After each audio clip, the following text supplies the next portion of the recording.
Ya, bisa untuk mengetahui bagaimana kondisi warga di Lebanon pasca gencatan senjata, kita telah terhubung dengan warga negara Indonesia di Tripoli, Lebanon. Selamat pagi waktu Indonesia, Ayu Nitra. Selamat pagi Mbak Ayu. Selamat dini hari waktu Libanon. Selamat pagi. Selamat dini hari waktu Libanon, Mas Togi. Baik, terima kasih telah bergabung bersama kami. Maaf nih mengganggu mungkin jam tidurnya juga. Mungkin bisa ceritakan bagaimana kondisi saat ini di Lebanon, Mbak Ayu. Baik, Mas Togi dan juga pemirsa iNews TV.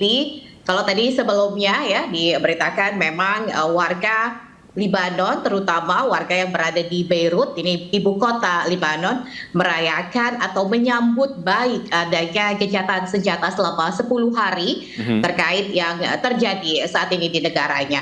Tapi kalau bisa saya sampaikan, Mas Togi dan juga Pak Misa, saat ini kami bersama keluarga ini posisinya ada di Tripoli. Tripoli ini letaknya adalah di Libanon Utara.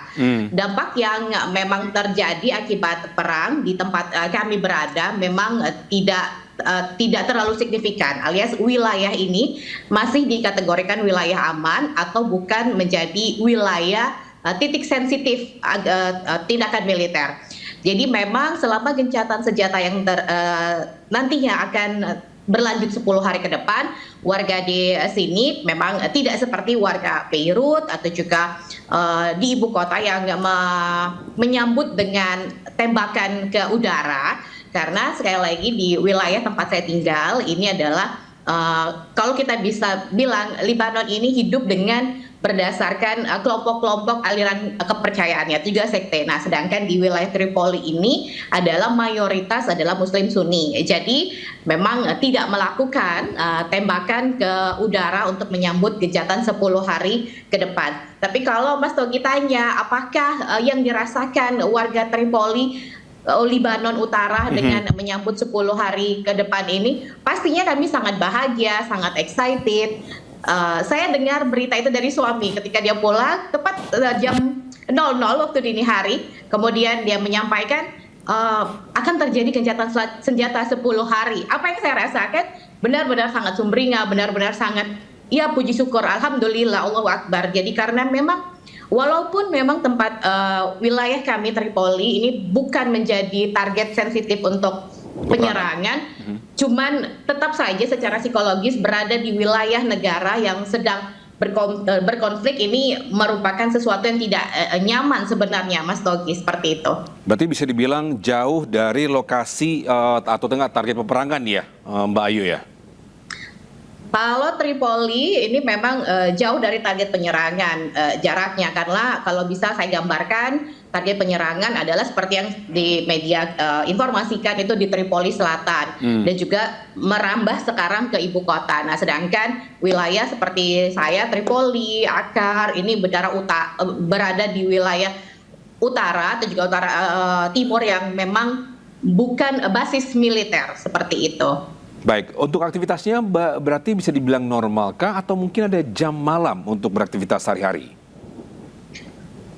Sejak saya datang di akhir Desember 2024 itu adalah sebenarnya serangan yang secara internasional ya, masyarakat atau kita tahu Libanon dalam memasuki masa perang. Kehidupan malam yang saya lihat sama seperti kalau kita datang ke negara Middle East atau Timur Tengah lainnya, memang kehidupan malamnya jauh lebih aktif ya, Mas, karena kondisi cuaca dan faktor lainnya. Karena memang kalau lagi musim panasnya sangat luar biasa dan kembali lagi kemarin dimulai serangan itu kan memasuki musim dingin memang. Nah, kegiatannya apakah dibilang seperti biasa? Seperti normalnya layaknya ya kegiatan biasa sebenarnya, tapi memang Libanon juga punya konflik internal yang ada, tidak hanya sekedar perang secara global, tetap ada kewaspadaan, tetap secara individu melakukan kegiatan normal, tapi tetap mengikuti informasi-informasi terkait wilayahnya secara keamanan, seperti itu, Mas Togi. Berarti bisa dibilang tidak berpengaruh banyak ya di daerah Tripoli dengan kota-kota lainnya ya, Mbak Ayu? Berpengaruh secara besar, berpengaruh misalnya kayak kalau sekarang harga bensin, kemudian harga bahan pokok atau juga kebutuhan ini semakin naik, semakin meningkat sebenarnya yang saya rasakan ya secara pribadi. Apalagi kan di sini mata uangnya memang alat tukar jual belinya memang menggunakan mata uang dolar dan juga lira Libanon. Tapi kalau dibilang apakah dampaknya tadi berpengaruh, secara langsung memang tidak berpengaruh, tapi secara negara tetap ada pengaruhnya, Mas Togi.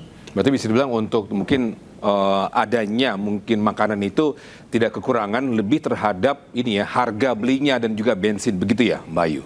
Ya, kalau sejauh ini stok makanan, kemudian seperti saya baru punya bayi itu untuk kebutuhan bayi, semuanya masih ada. Tergantung memang daya beli masyarakatnya masing-masing ya. Jadi ya karena kebanyakan warga Libanon sekali lagi ini memang tidak hanya menetap di Libanon, mereka punya support system keluarga yang berada di luar Libanon seperti Australia, Kanada atau juga Amerika. Jadi mereka punya support family di luar Libanon yang mungkin bisa membantu untuk tetap bisa melakukan daya beli masyarakatnya. Baik, untuk warga negara di sana apakah lancar berkomunikasi dengan pihak KBRI juga untuk update terkini?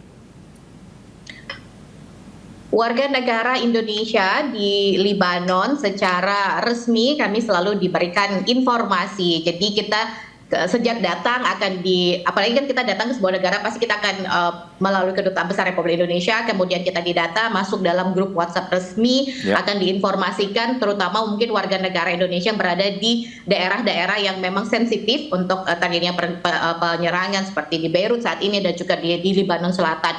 Akan diinformasikan wilayah-wilayah mana saja yang harus dijauhi oleh warga negara Indonesia.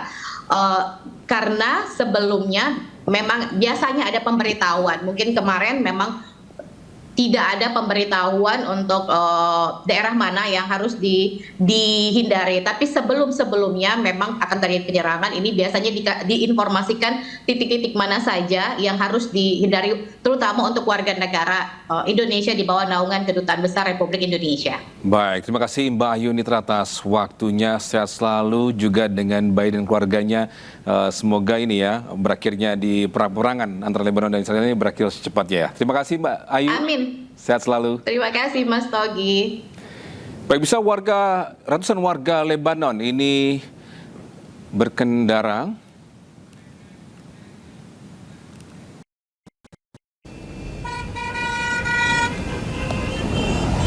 warga di Lebanon berkendara kembali di rumah mereka usai gencatan senjata antara Israel dengan Lebanon resmi diberlakukan. Ini pada Jumat malam, lalu lintas di pintu masuk utara Sidon padat dan ratusan warga yang sebelumnya mengungsi kembali pulang ke rumah. Sejumlah warga bahkan menyebut kepulangan mereka sebagai kelahiran baru. Sebelumnya, Presiden Amerika Serikat Donald Trump menyatakan Israel dan Lebanon sepakat untuk gencatan senjata selama 10 hari. رايحين على الدوار. عدوار كيف متوقعين تشوفوا الادوار؟ المهم نرجع، هيدا المهم. شو شعوركم اليوم؟ كثير مبسوطين وبنتشكر المقاومة، لو ما المقاومة وإيران نحن ما Pemirsa, gencatan senjata antara Israel dan Lebanon dimanfaatkan warga Lebanon yang mengungsi untuk kembali ke rumahnya.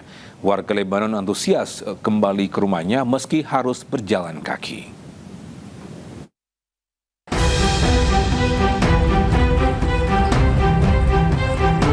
Setelah gencatan senjata 10 hari dengan Israel mulai berlaku, warga Lebanon Selatan mulai kembali ke rumah mereka melalui jembatan Kasmieh Jumat siang.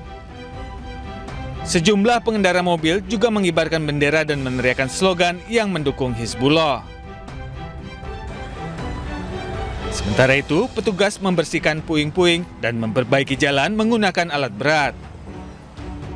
Seorang warga Lebanon, Fatima Awadeh, menjelaskan ia melakukan perjalanan dengan berjalan kaki meskipun dalam kondisi sulit. أنا جيت مشي من الأبو الأسود لهون مشي على إجري ولا قفت ولا نقطة مي كان معي. أما وجينا لهون نحن عبرنا مشي للجسر اللي ضربوه. هني ضربوه كمان نحن ما نمرق قال بس نحن مرقنا وغصبنا على راسهم. أنا كنت هون ضربوا هون وأنا وإجت قذيفة على البيت وقعد كسرت إيدي وجرح وجهي.